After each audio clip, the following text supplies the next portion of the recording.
League One Final is behind us. We are currently in off-season mode, but we still have to talk about the final. We still have to talk about all the player announcements, the coaching announcements, the re-signings, the departures, the retirements, all the cup news that was just downstate. We have a ton of stuff to talk about, but regardless of all that stuff, welcome to another episode of League One on the Rocks. My name is Rich. You can find me on Twitter at I'm Rich, but I'm not. You can also use that same screen name to go find me over on Blue Sky if you want to use that platform instead. Next to me is Brian, as always. You can find him on Twitter at Mediocre Ace. How you doing, man? Oh, I'm doing pretty good. Weather's turning kind of crappy here over the next couple days, so I'm a little depressed about that. But Yep. um, what can you do? Perks of being Yeah, I living heard it's in the supposed to get Midwest. pretty icy tomorrow. hmm Not looking forward to that, but Yeah, I'll oh definitely be well. watching it at work tomorrow. That's for sure. Yeah. Well, I noticed you're wearing your Union Omaha stuff. You're obviously a very happy fan at the moment. Congratulations on the League One final victory. Yeah, it was a good time. And I Yeah, got the nice scarf already. That's got the players' shields and both of the league titles. So that's awesome. Um, I am wearing a Richmond Kickers hat today. This is the one that I had that story about when I was at City yeah, Stadium. love the ruse, man. Up the ruse. That's the only time you're gonna hear me say it because it's the off season. Yep. Speaking of off season, man, I'm going into off season mode myself. Like I'm letting it grow a little longer than usual. Well, you got to in the winter, right? I mean, it's one of those things. Doesn't everybody grow out their beards in the winter? Got to stay warm. Yeah, I mean, we that's have what I'm those thinking. scarves, but those are for wall decorations and to wear on match days. When Yep. it gets cold outside, you got to grow your facial hair long. Yeah, That's how you stay warm. or you just leave it all year round like I do, and then just Yeah, sweat it off in the summer. It just is what it is, you smart. know. Yeah, exactly.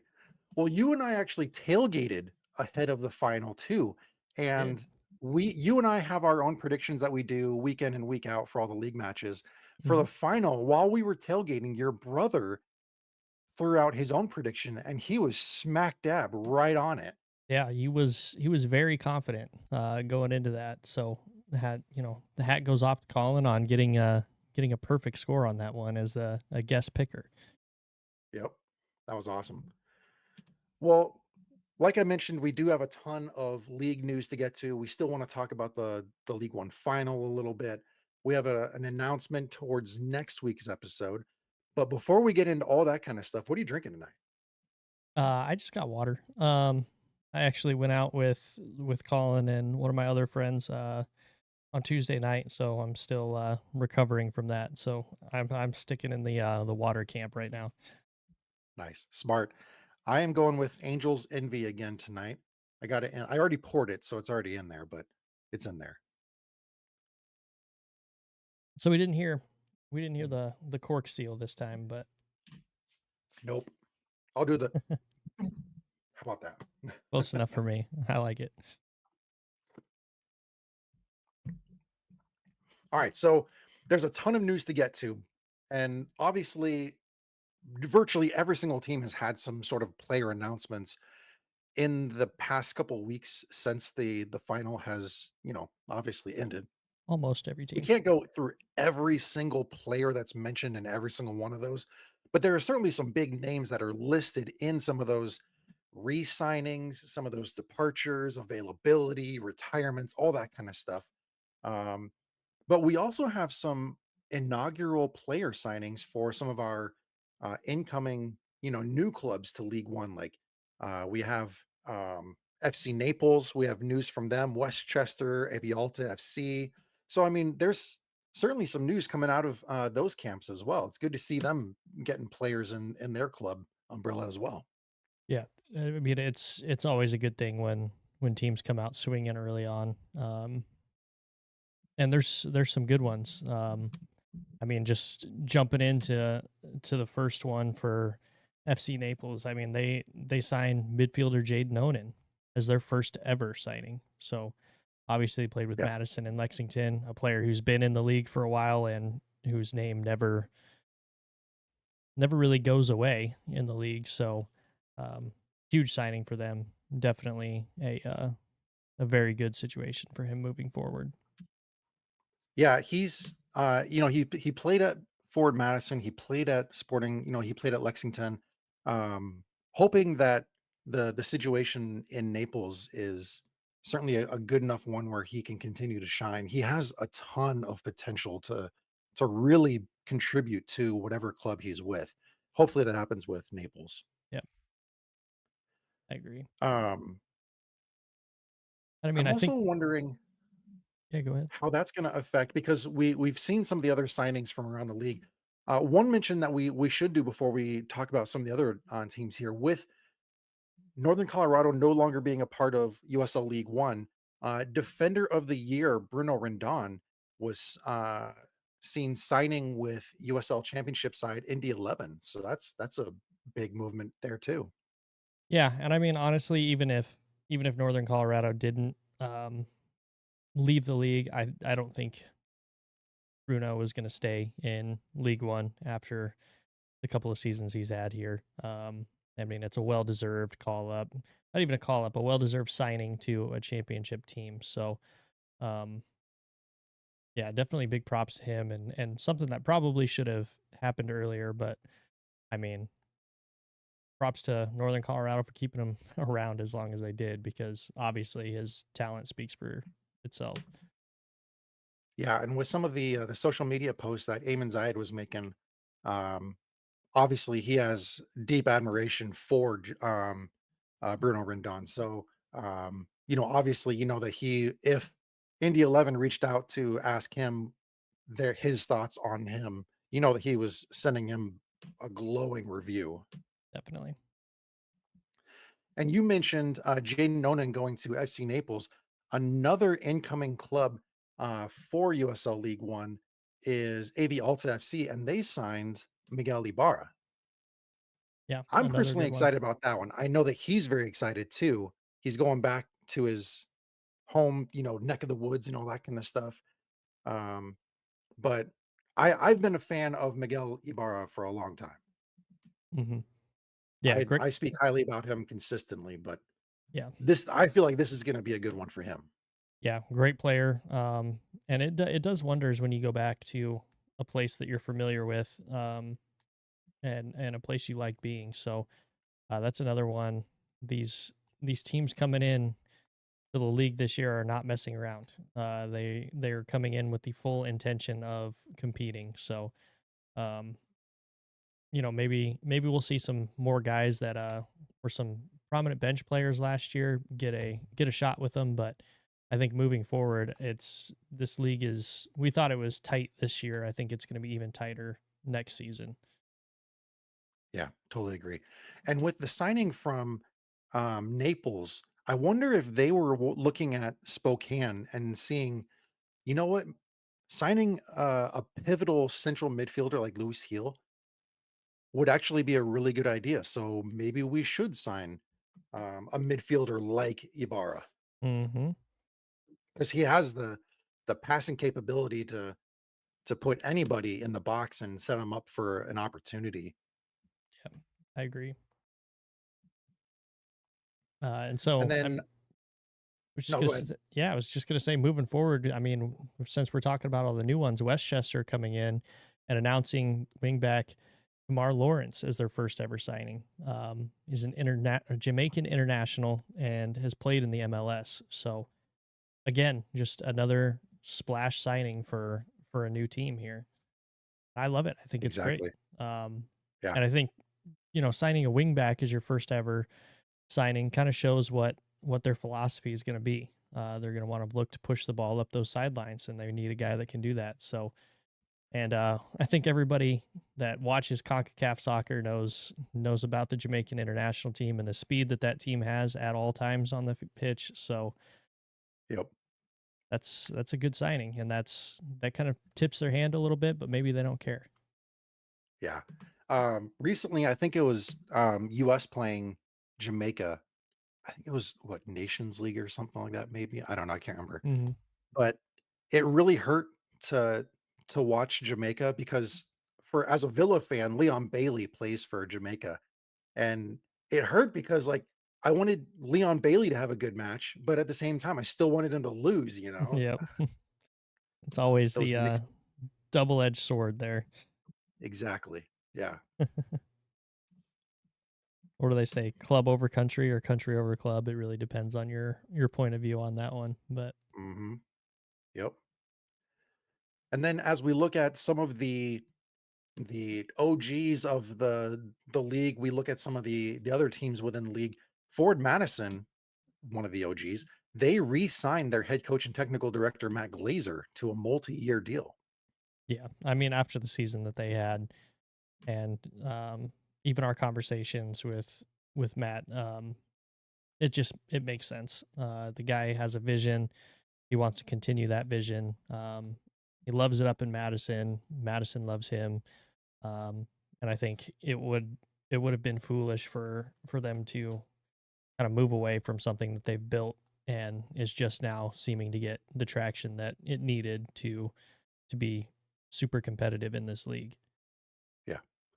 It would have been such a huge um fumble for Ford Madison to not re-sign Matt Glazer.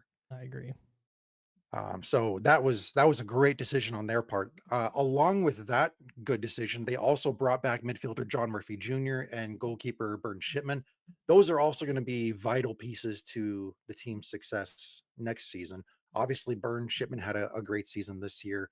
Murphy was a good midfielder for him. So um, just a already strong start from Ford Madison. There's going to be some other clubs here that we're talking about here that are going to have some strong starts to 25 as well. Hmm. And then we have Scarf Boy in the chat saying, "I don't think there's a single player I'd rather have than Glazer." And Yeah, I agree. I think Matt has got this moving in that direction. And I think moving forward, it's really going to pay off in the long run. I think having consistent coaching and a coach as good as Glazer is, and with his track record, especially with last season making the Jägermaster Cup final, and then making it to the semifinals of the league. I mean, that's been better than Madison has done in the past. So moving up and moving forward, I think great signing, and I completely agree with Scarf Boy on this one. yeah. And the way that they announced the re-signing on social media with the Home Alone clip, uh, when he pokes his head through the dog door and he shoots him in, yeah, that was that Yep. was a that was a good one. I like Yep. that. Yeah, the Forward Madison front office, I mean, just taking care of business as per usual with Yeah, their social media posts. yeah, good stuff coming from them. Quick note from Tormenta, winger Jackson Corey, who was the 2023 USL League One Young Player of the Year. He's on the move. He's going to be going to the Tacoma Defiance in MLS Next Pro, which is a part of the Seattle Sounders organization. Um, Sounds like it's going to be a move that's going to be very, very beneficial for him. Um, there were certainly some glowing words in the club announcement, both from Ian Cameron, and even Jackson is a player that has shown immense capability in the past, and so trying to move to into that club organization is going to be a good challenge for him. New city, new team.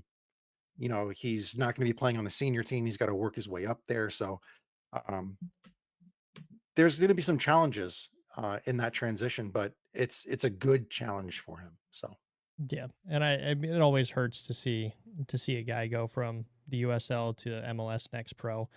Um, but we also, with how young he is, I mean, if the opportunity's there, you have to take it. Just based on the fact that you have a chance to move up to the first team a lot easier, being based with the MLS Next Pro team. I understand it, but that doesn't mean I have to like it. yeah, yeah, and, let's see, oh, we talked about a team that was gonna be having a strong start in 25. One of those is right here, Greenville Triumph. Man, they're re-signing a bunch of players, and Rick Wright's going to have some fun playing with this team again next season. But the big question here, obviously we didn't see Liam McKinnon's name in that group, Mhm. and all indications tell us that Greenville Triumph fans may be disappointed with any news related to Liam McKinnon. Yep. Um, so that's disappointing. But when you look at some of the players that are currently available from the organization, I mean, you still have Brandon Fricky, you have Tyler Pollock, Daniel Wu, Gunther Rankenberg, sorry, is still in discussions with the club as to whether or not he's going to be coming back. We're also waiting the one um, player that was declined that is really puzzling me is Zion Scarlett. Yeah, for me, it's Zion Scarlett and Jamie Smith. Both of those players for me are it's a bit of a head scratcher as to why either one wouldn't be picked up, like why the option was declined. I thought especially those two players were pivotal in the success for the entire season for the Triumph. So maybe there's something else there club wise. Maybe they're just looking to go in a different direction. But that those are two that moving forward, I would be looking at some other teams to be giving these guys a serious look. Yeah, yeah. I wish that we had some like Adam Schefter type, talks. Well, I was talking to the agent. He was telling me this. There's possibilities Yeah. with this and this and this. Gotta try to get on that. One of us will be able to do it, I'm sure. We'll have to bring Alex on, and he can do Y the Adam yeah, Schefter report. yeah. I think out of everybody that Alex is the one that fits that mold the best out of all of us, yeah. Speaking of Alex, now that we are in off-season mode and there's all the transactions, transfers, and all that kind of stuff happening, make sure that you are heading over to League One Updater's website because he has the full breakdown, team by team, name by name. I mean, he has it all laid out. If they are signed to a multi-year deal, when it was signed, when it's supposed to be expired, all that kind of stuff. Full Yeah, breakdown over there. yeah. Alex is the man, and if Yeah, you guys haven't checked out his stuff yet, you are really missing out because he puts so much work and so much effort into League One Updater that it's a shame that he doesn't get more more looks than he does because yeah, some of the work he's putting out is like professional grade stuff. yep, totally agree. We also have not only do we have player announcements, we also have coaching announcements. We just talked about Matt Glazer re-signing with Madison, but we have a new coach signing with One Knox. Ian Fuller, Hmm. former player, former assistant coach with MLS experience. Um, And even though interim coach Ilya Illich is no longer going to be the head coach of the club, he's still going to be on the technical staff. So it's nice that Fuller recognized Ilya's contributions to the club and decided to keep him on with the technical staff. That was really good. Yeah, I mean with the job that he did with coming in when he did and moving forward, I think his experience is really gonna help out What Knox this season. So awesome to see him still a part of the team and still in League One. So moving forward with that, I think it's gonna be a different thing for One Knox this season, but uh, it's so early that we don't really have any indications of how any teams are going to play yet. But keeping a guy like Illich on the technical staff as well, it's a good sign moving forward. Yeah, and to go right along with that, Nick Jaramillo, their goalkeeper coach, keeping him around is a good thing. Obviously, with Sean Lewis getting another postseason award for his individual performance throughout the entire season, there's got to be something going on over there between Armio and Sean Lewis. So good to keep them both in the organization. Yep, definitely. Yep. Oh, and you'll like this. I think when I was looking up some information on Ian Fuller, I think I found that he's a fan of Liverpool. Love it. I mean, it's hard to find somebody who's not based in the org, in soccer, especially in the states. I mean, it's a huge club, so it makes sense. But it's always nice to bring another fan into the fold in League Yeah. One. Yep. If we're ever able to get him on the show, man, you two are gonna have so much fun talking Liverpool stuff. Yeah, especially if the season continues the way it has been for Liverpool, that would be terrific. Yeah, undefeated in Champions League. Crazy. Yeah, top of the table in both Champions League and the Premier League. So Yeah, true. doing something right. Yep. Well, moving on, we got Richmond Kickers now. They are returning a bunch of big name players too, but there's a few players that are left off that list that I'm a little surprised at their omission as well. No Vinyals hasn't been signed. He's available. Hmm. Um, I think that's the biggest thing for me. Like Yeah, I agree. nobody's signed him yet. Yeah, I think it's only a matter of time before somebody signs him, or maybe he's holding out to go to a different league or a league higher up. That could also be the case, but yeah, that's another huge head scratcher as to why that he wouldn't be picked up as one of the initial signings. So, Yeah, um, and I mean, you have Nathan Ani as well. That's another one that is a bit of a head scratcher, but um, of course, we know the Iron Man himself returning to the Richmond Kickers. Kurzagi coming back for another season. yep, Um, huge. I mean, it's one of those things where he's getting up there in age, but he's still producing. So when he's not injured, that is, he's still producing. So yep, uh, good to see him back. He's one of the faces of League One. So it's going to be a sad day when that man retires, but yep. not at least for another season. So got him for a Yeah. whole another year. You got to worry about his goal poaching right in front of the goal and maybe a few flops here or there.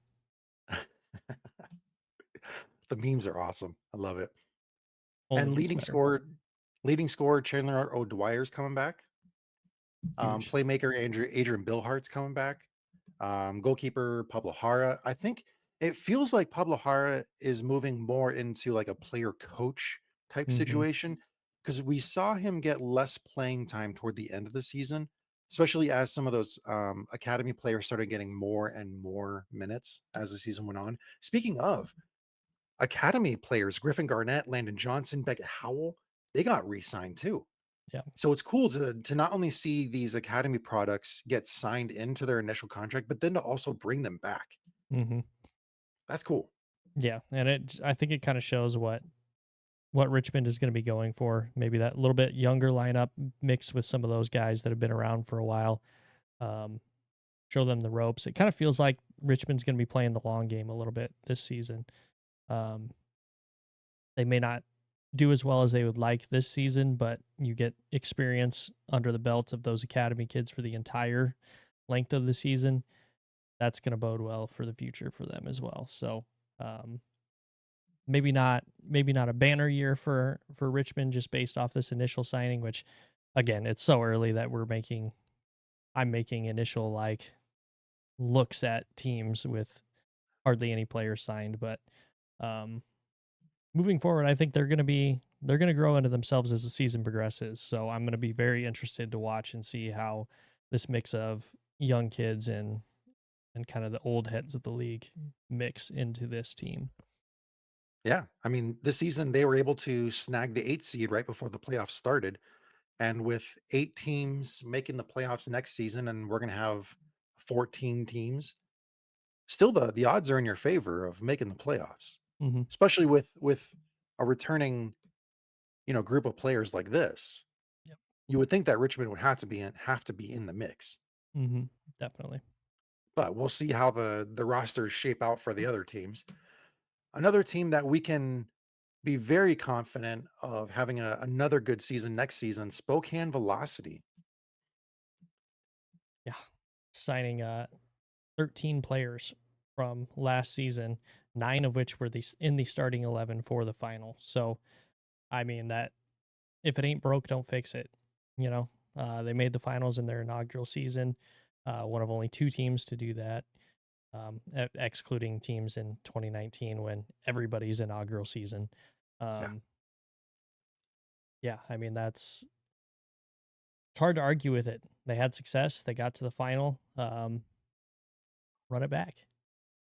And Lee Veidman was even quoted as saying something along the lines of, "We have an identity, now we just need to polish it." And I really Mhm, like that because you see that he's happy with the progress of the players that he had this season and the inaugural season, and now it's just about the fine tuning mhm, to really bring that team's success. And I mean, they made it to the final. They were runner up in the playoffs. I mean, geez, but yeah, they're going to be coming back fully loaded, ready to go for 25. It's going to be an exciting season for Velocity fans for definitely. sure. But just as we finished talking about all of these player announcements and coaching announcements, we had news break today, and this was about the USL Cup, the Jägermeister Cup, um, League One and Championship in the same intra, uh, league. I don't know, intra cup competition. This is going to be great. Yeah, that's the first time that US Soccer League has established its own interleague cup between 2 professional divisions. Um, 38 clubs in total, 24 championship teams, and 14 League One teams. Uh, whoa! I mean, this is huge. And I think this people are gonna, you know, draw the parallels to where this could potentially be leading to. But I'm just excited that we're gonna have a real chance to see what championship sides and League One sides do against each other in an actual cup competition.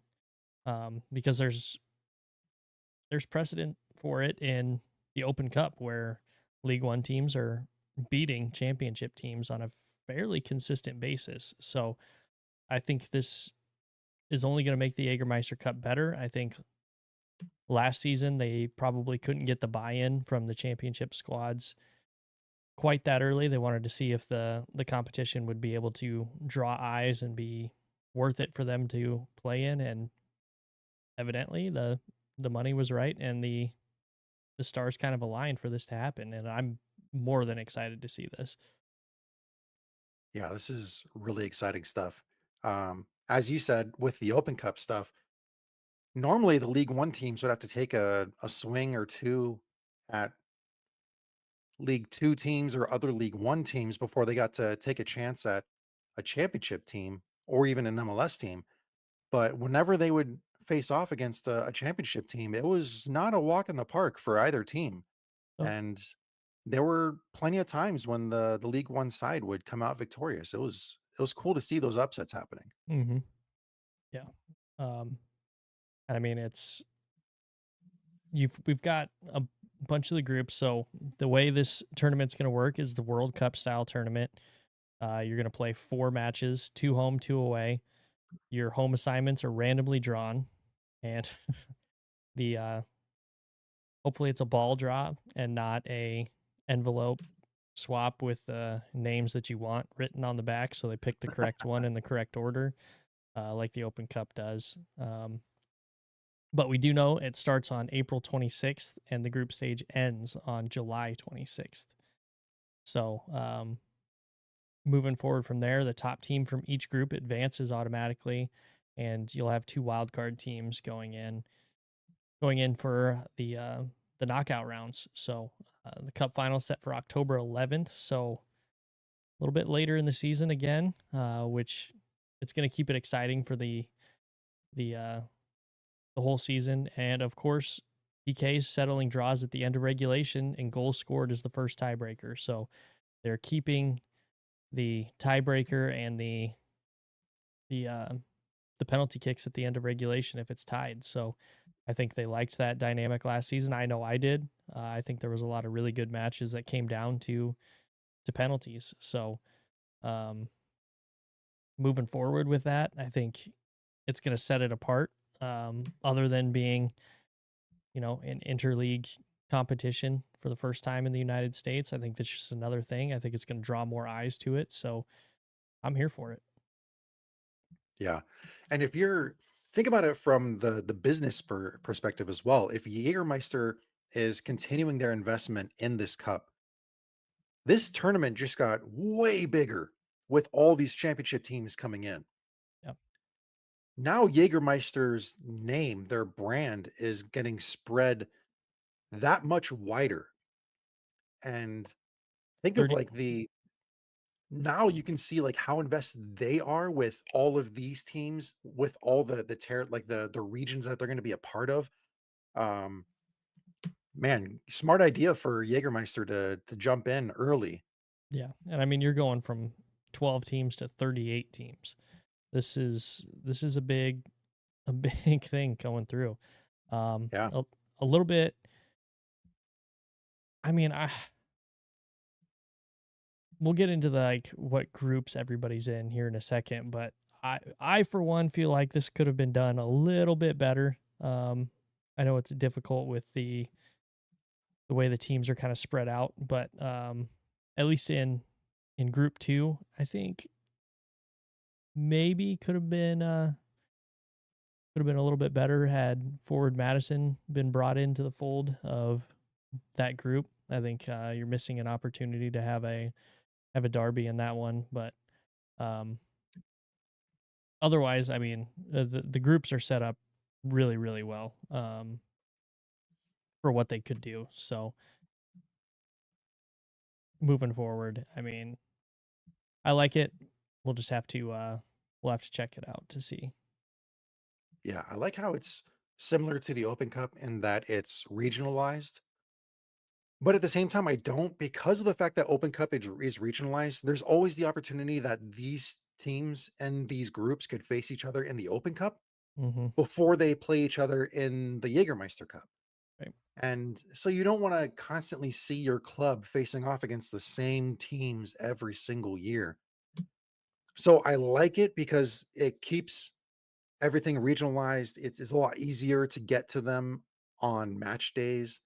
It's less of a travel for the teams. It costs less for the clubs if they're going to be traveling. So I think there's a lot of benefits here as well. I just have that one little nitpicky thing, Mm-hmm. but whatever. Yeah. That's not a big deal.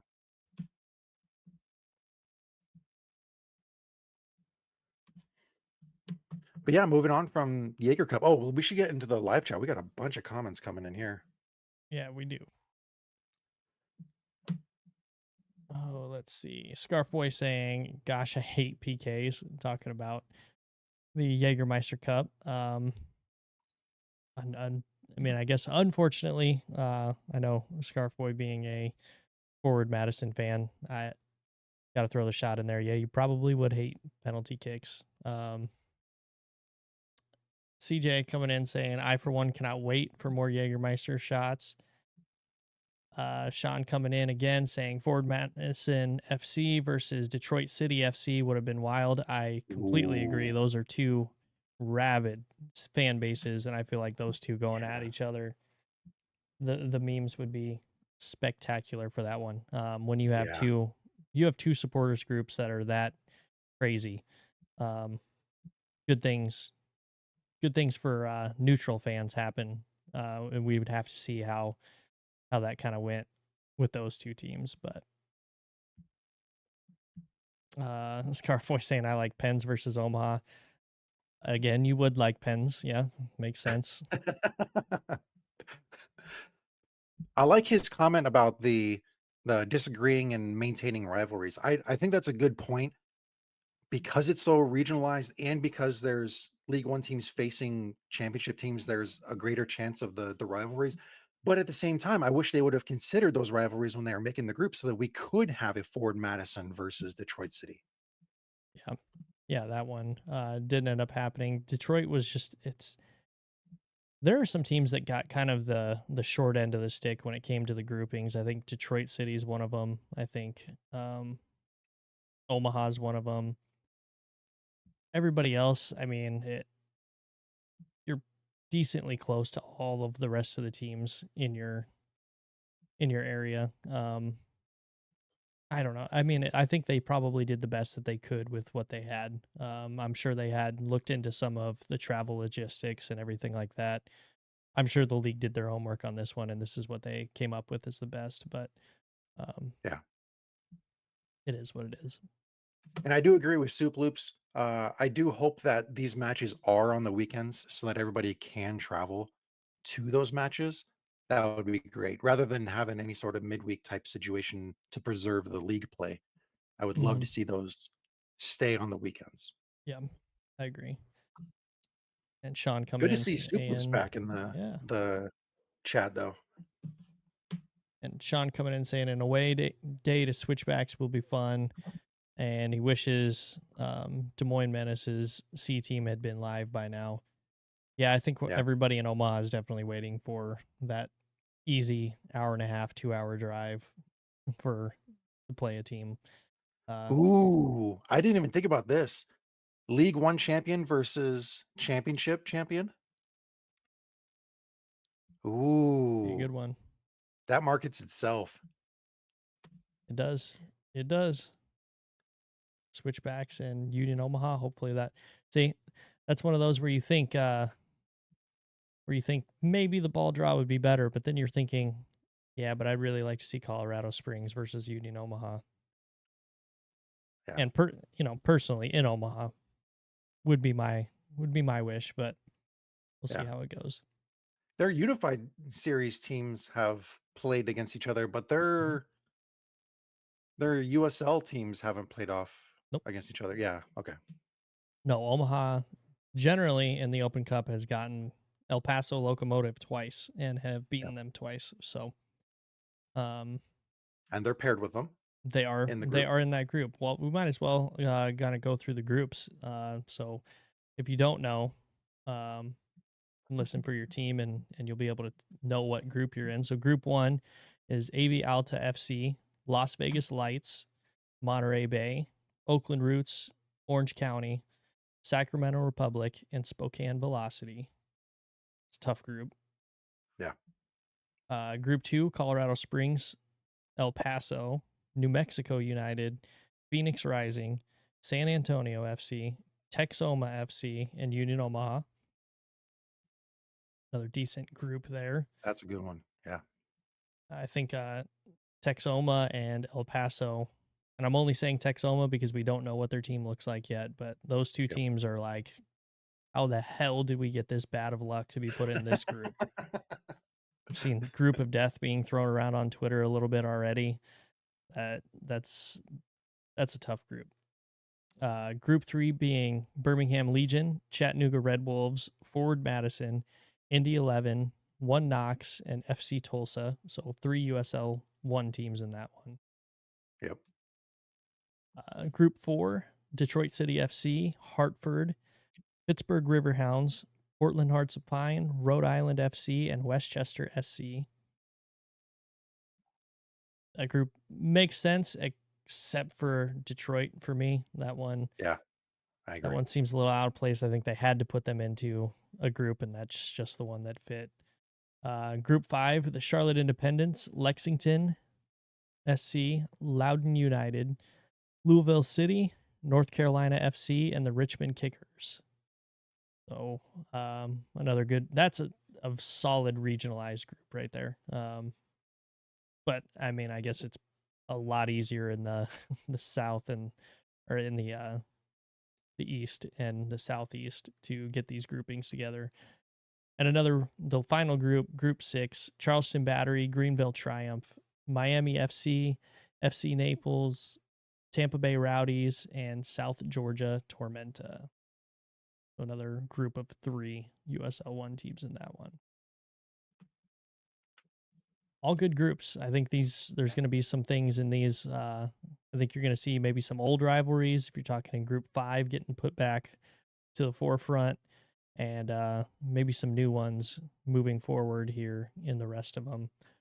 Um, what I'm really interested in seeing now is Forward Madison versus Indy 11. That ends up happening. I have a feeling that one probably turns into something really good for that. Yeah, if you think about some of those teams that joined League One, having previously played against these championship teams, I'm thinking even Richmond Kickers. You think of Charlotte Independence, you think of North Carolina FC. I mean, teams like those, they get to renew those rivalries, and that'll be cool for those fan bases. Hmm. Yeah, it'll be real nice. And then you have the guys over at Walk In 90. You know, you've got Yogi and Ebony. You're getting to talk smack to each other again. Um, I'm here for that too. So Yeah, shout out to Walk In 90 as well. yeah. And that promo video for the USL Cup, the Jägermeister Cup, for the USL Cup account they have on social media, I Mhm. love that they put Kyle in there too. Oh yeah, That was an yeah. awesome shot of him. On the capo stand. Oh yeah, Yeah, that solid. was cool.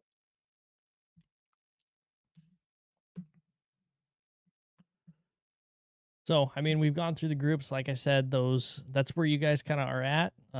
Look for your team. It's gonna be, like I said, it's gonna be wild. And the fact that it starts on April 26th. I mean, that's pretty close as well. So really looking forward to that as soon as it gets started.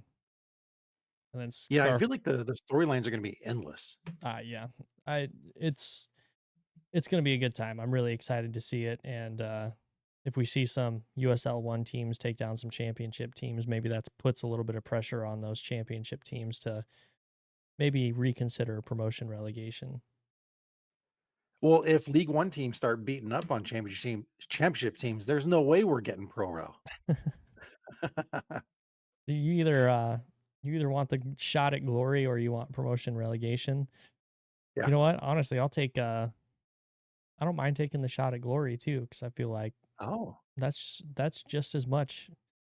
I don't think we're ever gonna get true pro rel in the United States. I think this is gonna be as close as we're gonna get. And I think USL one teams beating up on championship teams on the regular every season. It's just fine with me as well. yeah. I didn't get to tailgate with you this as much this season. Um, did you do any shots of Jaeger before the Jaeger Cup No, matches? no. I stopped drinking Jaeger when I turned like 22. I thought you were gonna say like 19. No, no, I didn't drink until I was 21. Yeah, see? Yeah, I'm in the same boat. Yeah, never underage drank. Who does that? Well, speaking of drinking, we had some fun on the night of the League One finals. Um, man, that was a good day. Started early too with the tailgates and everything. But I'm glad I was able to find you and your brother, Hmm. and even your dad stopped by for a Yeah, bit too. That was cool. my dad was there. Yeah, he went to the match even though he had back surgery like a week before that. So he he had his old man walker. So we hung out at the top in the handicap section for my dad, and it was a good time. And he got to see Union Omaha pull out the victory 3-0 against Spokane Velocity. Yeah. Largest crowd at Warner Park, is that right? Yes, largest crowd at Warner Park. I was just shy of 6, I think. And was that the largest crowd for a League One final as well? Largest for a League One final Wow. Okay. as well, and it did feel that way. It got loud for big portions of that match. So um, yeah, it was a great time. We also had Scarf Boy coming in, saying the handicap section is low key dope. It is. I honestly, I like the distance away from the field and the fact that I can stand for the match too. I don't always like sitting down. Um, I don't sit down at all for work, so it's hard for me on the weekends to sit for a super extended period of time. So Yeah, I don't mind it at all. And Yeah, then I don't like asking, sitting either. I stood for the entire finals. yeah, I Yeah. it was also the nervous energy. Like I was like fidgeting real bad when we were hanging out pre-match and everything. So standing up, standing up definitely helps. Um, Scarf Boy asking as well, got to be the biggest for a League One match. I think that one goes to the Richmond Kickers, if I remember correctly. I believe they had a sold out capacity, and I think their official sold out is 6,000, but I think they ended up going above that a little bit. I believe 2 years ago. Wow, that's cool. Also saying the access mingos go hard. I Yeah, love that. I haven't heard that yet. I will say I do love the amount of inclusivity that the flock brings, especially um, to the people with physical issues that can't get into the stands. I think the flock does a really good job of getting their voices heard through their front office, and I think the Ford Madison front office also does a tremendous job at making sure that those people who need that access have it. So um, definitely agree with you on that one, Scarf. The uh the flock brings unbelievable energy week in and week out. If you have never been to Bree Stevens, you gotta go. Next Even season. if you're not a Ford Madison fan, like just go. If you're just a soccer fan in general, just go.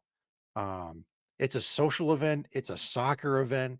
Uh, the crowd that's over in the flock end, I mean, oh gosh, the energy, just the tempo of the drums, they always have a beat going and Hmm. it's always like fast upbeat. It always gets you like nodding your head and along.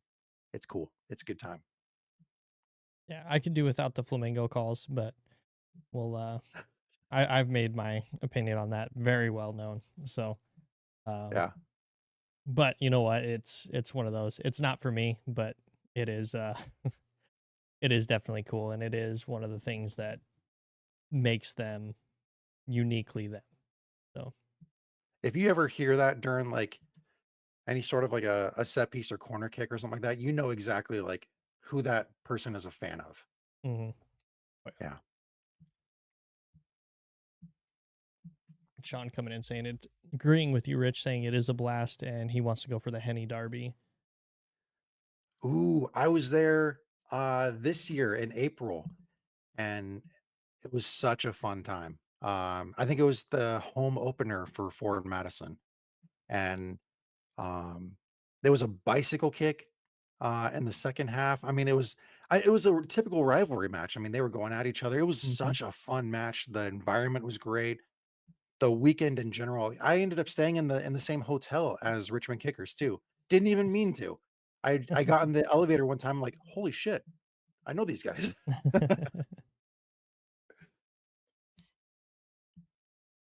And Scarf saying flamingo noises, and it's actually specifically not for you. Well, yeah, that's fair. Yeah. But getting back to the final, since we didn't get a chance, we haven't had a show since the final happened. So, um, getting back into it, I mean, Union Omaha definitely came into that match looking like a team that was ready to win a title. Um, and it started early. You had Max Schneider scoring in the 3rd minute, and then Pedro Dolabella not really putting the game away, but it definitely made things a lot less um, anxious for everybody in the stands, making it 2-0. And then in the 71st minute, that man Lagos Kunga really putting the game away and um, scoring to make it the final score line of 3-0. Ironically, the second time Union Omaha has won a League One title. The first time they beat Greenville Triumph by a score of 3-0. So um, something about 3-0 for Union Omaha. Yeah. But you actually, I mean, you have to give full credit to Spokane Velocity for making the final in the way that they did. You beat the two highest other highest seeds in the entire tournament to make it to the final. Um, and they came in and I think it just was,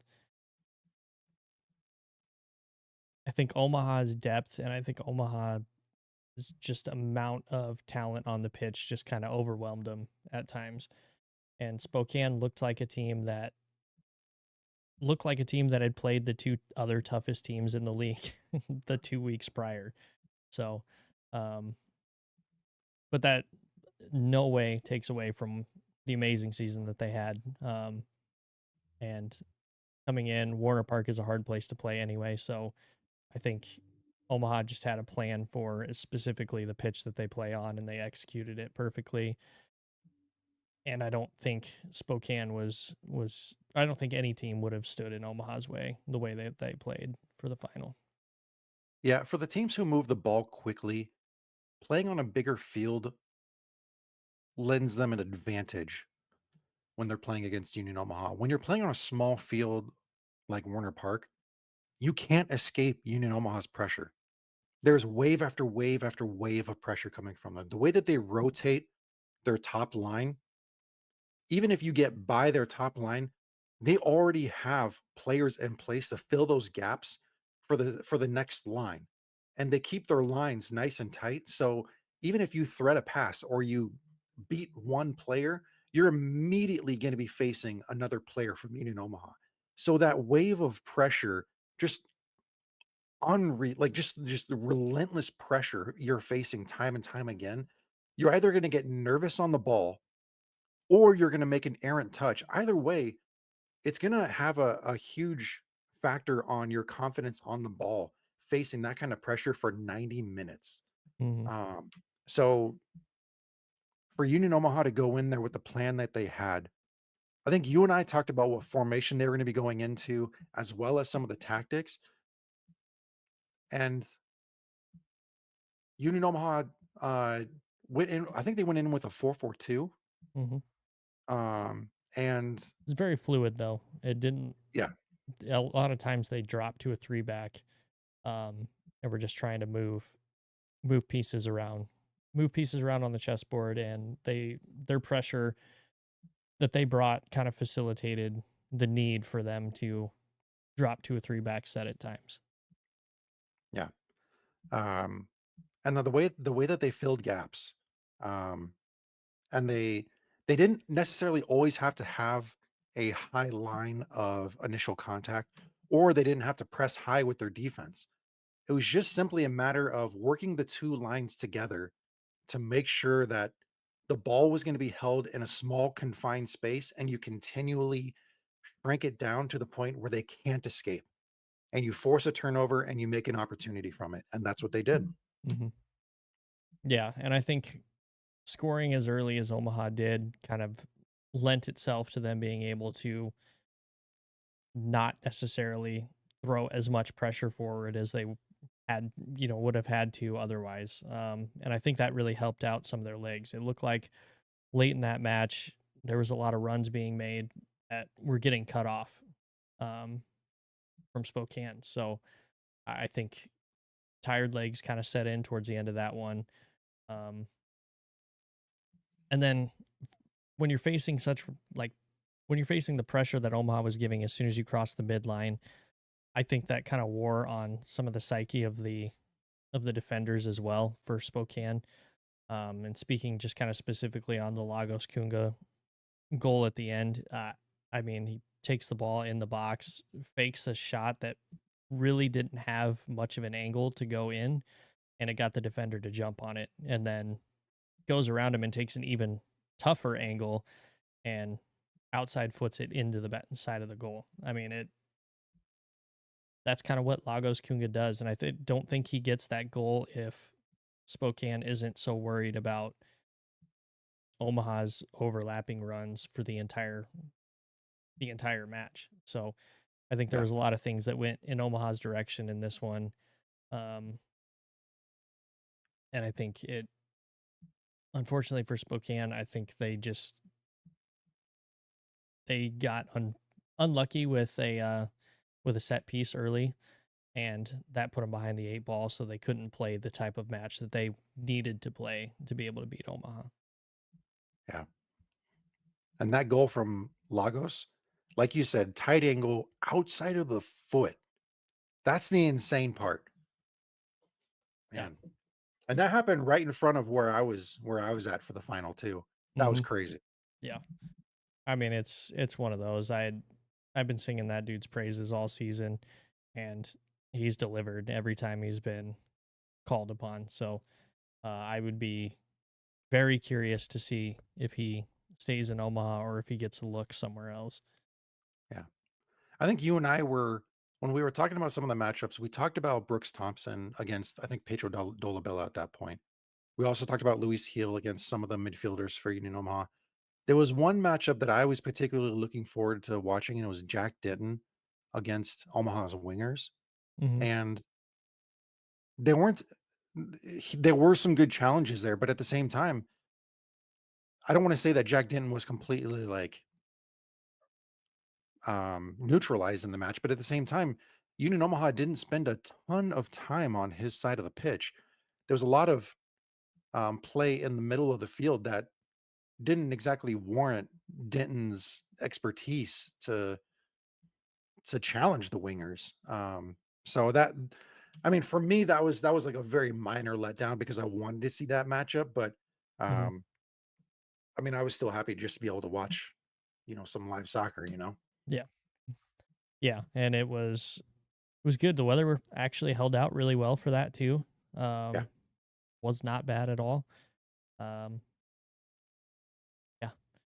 And I mean, just kind of going through a little bit more on it. The the win for Union Omaha gives them their second victory in a playoff final and their fifth trophy overall in the club's 5 years of existence. Which I mean, I know you got two this season, but 5-5 is that's a huge accomplishment. Um, I think it's definitely something that Omaha fans are going to be relishing in for quite a while. Um, and with the potential move to championship coming, it kind of puts a bit of a target, I would say, on Omaha's back this season, moving forward. And we know what happened the last time Union Omaha won, and then the next season they had their worst finish in franchise history. So definitely something you have to look out for. A lot of that also, you're going to lose players. You win a title, you will lose players. Omaha loses players every single year, so um, I think it'll be interesting now as well with um, kind of one of the guys leading the charge as far as player signings and stuff being gone.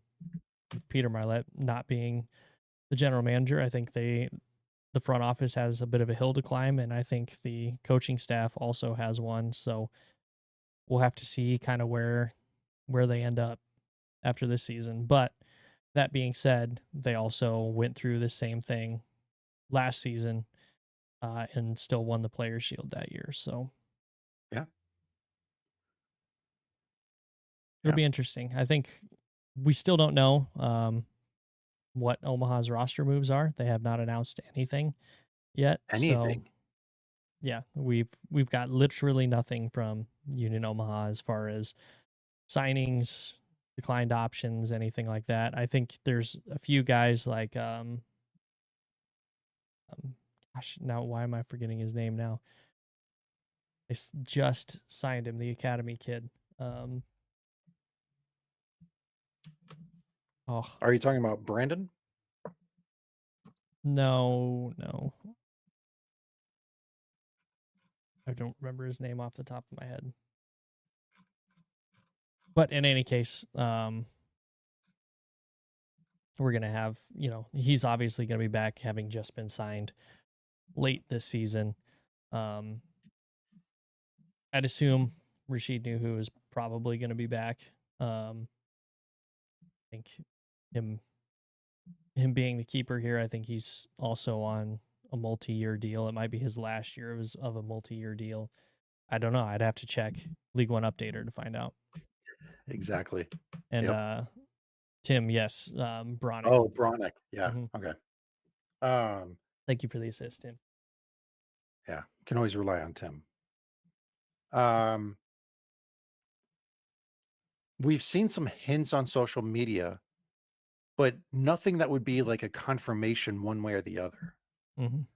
And I don't know if that's just a social media tactic to try to put pressure on the club to either make a decision or let them go. I mean, I don't know. Hmm.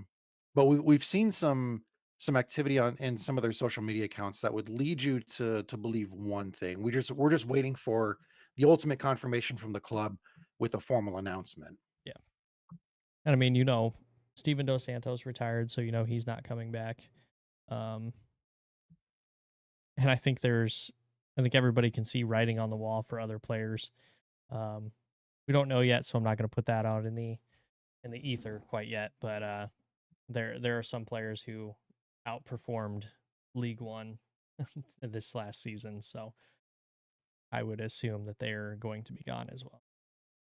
Yeah, there's gonna be a lot of player announcements, club news coming out over the next few weeks, and it's gonna be exciting to check it all out to sort of like put it all under a microscope and try to figure it out what's going on ahead of the 25 season. And Hmm. we still have more, you know, ownership meetings happening over the winter months, and we don't even have a League One day one announced yet for this season. I think it was done already last year.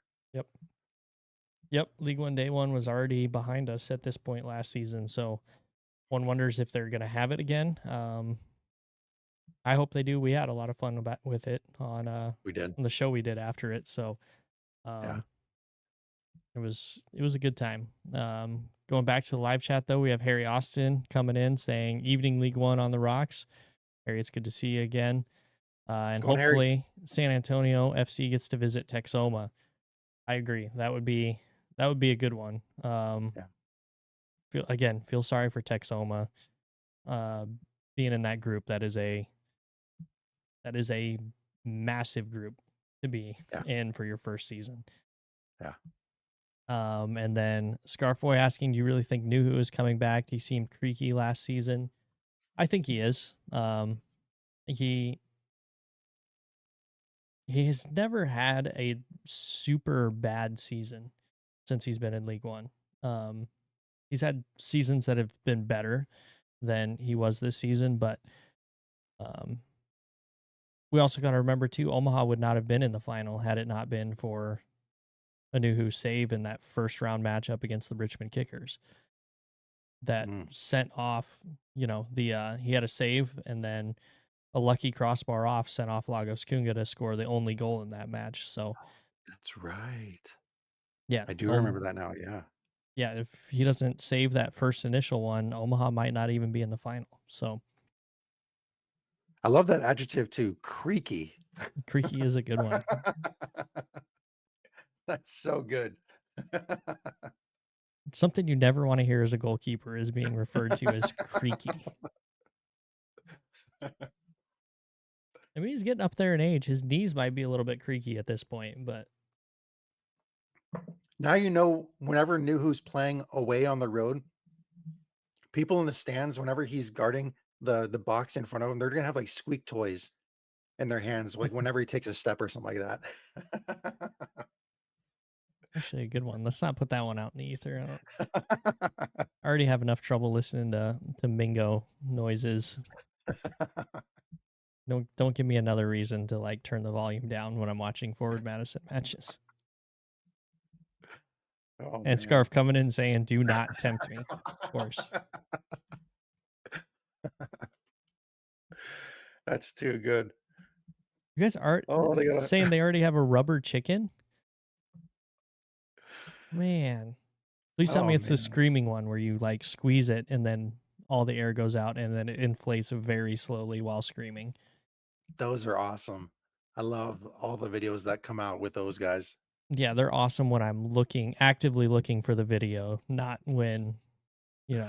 my children grab them in the supermarket and start playing with them. That's too good. And it Straight into is a megaphone. oh, Oh, I love it. That's so good. that is that is a good one. I like it. There were actually vuvuzelas at have been at the last few Unit Omaha matches, and I found out I don't hate vuvuzelas when it's not 60,000 of them going all at Yeah, once. yeah. When there's like 5 or 6 and they go intermittently, perfect. I love it. 60,000 constantly, not a fan. That man, that whole World Cup was just crazy with the Oh vuvuzelas. lord. Almost unwatchable. Almost. Yeah. Well, let me check and see. I think we had some questions posted on social media. Let me check those again really quick. Oh, we did have one from Shadow Wolf, um, which is a if you haven't checked out Shadow Wolf, they have a podcast for Portland Hearts of Pine. So certainly go check them out. Very nice. The Fallen Leaves pod. But their question is, what do you think is the long run for USL League One? Does the league get conferences like USL Championship or stay as one table? There's a follow up to that, but let's discuss that one first. Oh, um,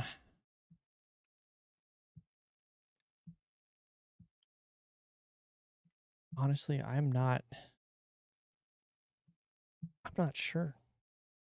Um, I'm gonna let you take this one, As much Rich. as I love a single table operation like Premier League and all that kind of stuff that we see over in Europe, I 100% believe that we will be doing a sort of Western and Eastern conference type situation. It's not what I would like to see happen, but I think it's what will happen because I think it's less of a financial burden on the clubs and it allows fans to attend more matches since they're regionalized in that way. And like we've seen in some of the live chat from earlier, it preserves some of those rivalries across the league with that sort of hyper regionalization. 100% believe it'll go to Eastern Western conferences. Where it splits, I think that's the next question here. Shadow Wolf says, and let's say we get divisions slash conferences. How and where do you want to group the teams? Do Mhm. you want it to be Mississippi, like East West? Um, Because for the personally, longest time, Chicago Fire was a part of the Western Conference in the MLS, but then as more teams started coming into the MLS, they got pushed over to the East. mhm. Yeah, I think with the amount of teams that are still based in the East, I think your line would be a little bit more east of that. Um, but for me, I think I agree with Scarf Boy on this one, saying North and South. I think North Ooh, South, you split the teams up pretty evenly going North South. I mean, it's still going to suck for Western teams and Midwestern teams. It's always going to until they start to fill out the Midwest and the West a little bit better.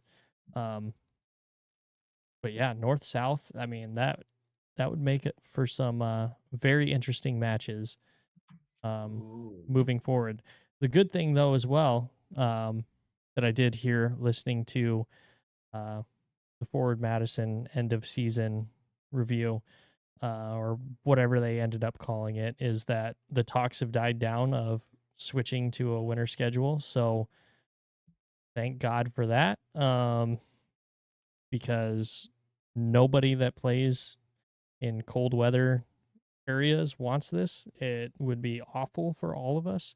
Even if you take 2 months off, we would be like in the off season right now or just coming up to the off season now because I think they said it would start in like late December, early January and run until March. It is still cold as hell. Yeah, So, man. That's I like that. Okay. I keep thinking about Eastern Western conferences. I've never considered North and South. So credit to Scarf Boy for coming out with that one. Ooh. mhm. Tim also coming in with a good point for that. counterpoint saying the only problem with north south is the weather. Got to have southern teams play on the ends of the seasons and some northern relief in the summer. You could do Yeah. that. I think even if you split it into conferences, I think there's still going to be overlap between. And I think if they were to go to that north and south split, I think you might have a few more crossover games than you normally would. And I think it would probably go in that direction. So I think there's ways we could like it could get done, but um it would take the league moving into it and really looking at it, which I'm sure they already are. So I'm just looking at the US map right now with all the League One teams, and I'm looking at the northernmost teams.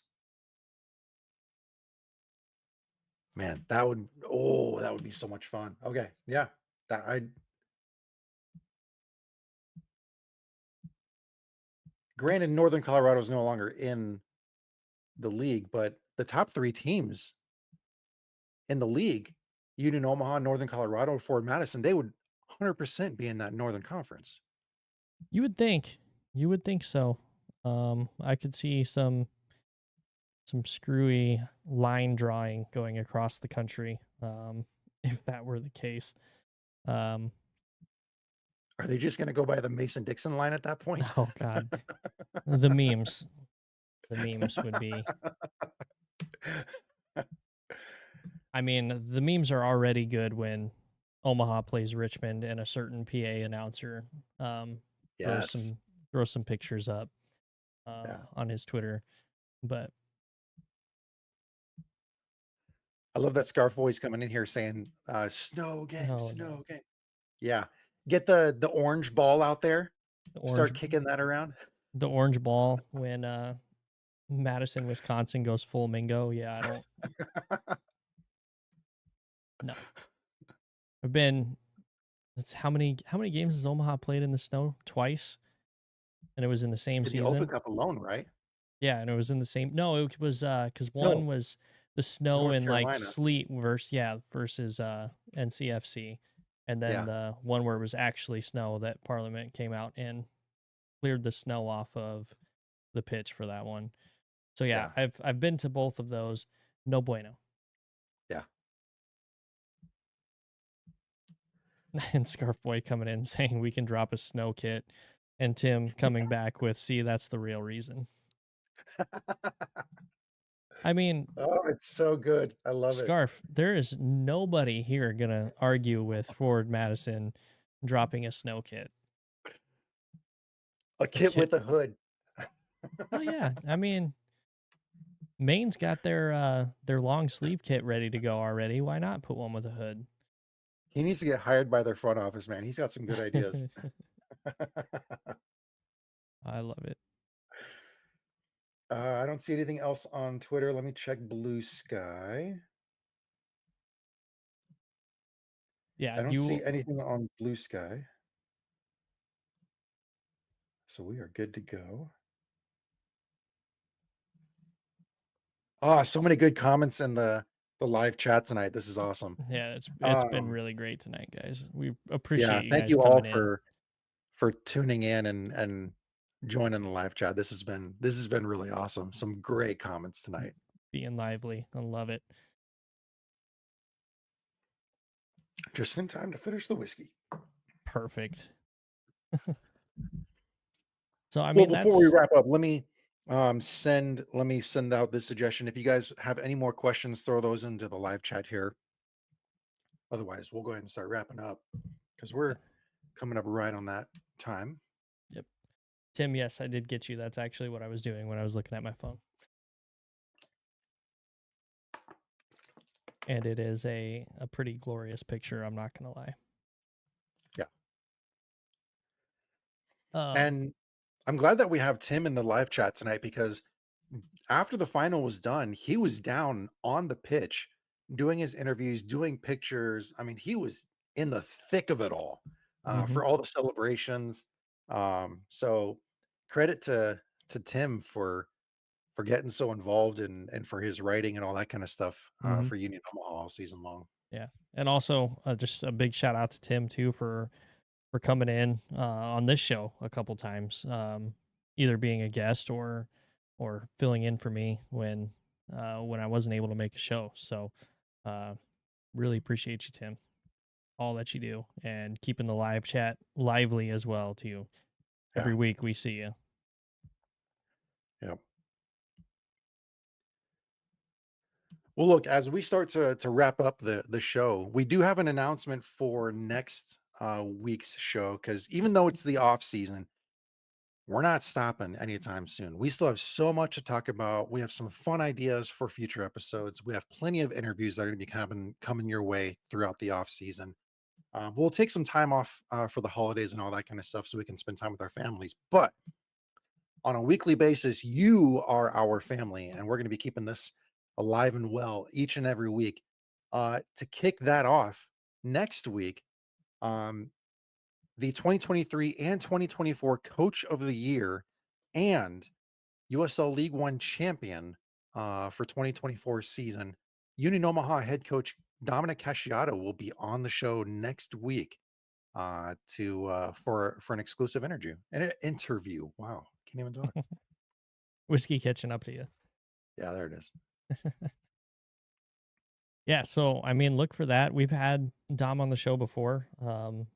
Always fun to talk to him, and he opens up quite a bit. He's not one that really plays a whole lot close to his vest, and when he does, I mean, it's in the typical English fashion of doing it with kindness as well. So um, it'll be fun to have him on, and it'll be fun to talk to him again, and hopefully you guys will enjoy it. I think there's going to be some questions that are asked that I think you'd like to know too. So Yeah. After the championship last season, we had John Bradford on, and that mhm, was a fun episode too, very much so. Yeah, because he was a lot of fun to chat with. So it'll be nice to have Dom on the show again, especially having just won the playoff final. He can talk about his experiences, all that kind of stuff. We have some fun questions. If you want to shoot over any questions, feel free to shoot those questions. We'll have the live chat open up and running during that time as well. You can put those in the live chat as well. Um, absolutely. but yeah, it's going to be a fun episode. So but with that said, thanks everybody for tuning in to another episode of League One on the Rocks. I appreciate all of you that have been jumping into the live chat. It's been a very fun evening with all the stuff that we've been talking about this evening, and we can't wait to continue this again next week. My name is Rich. You can find me on Twitter at I'm Rich, but I'm not. You can also use that same screen name over on Blue Sky, and that is Brian. You can find him on Twitter at Mediocre Ace. Eventually on Blue Sky. I just haven't got there yet. All right. Thanks, everybody. Thanks, guys.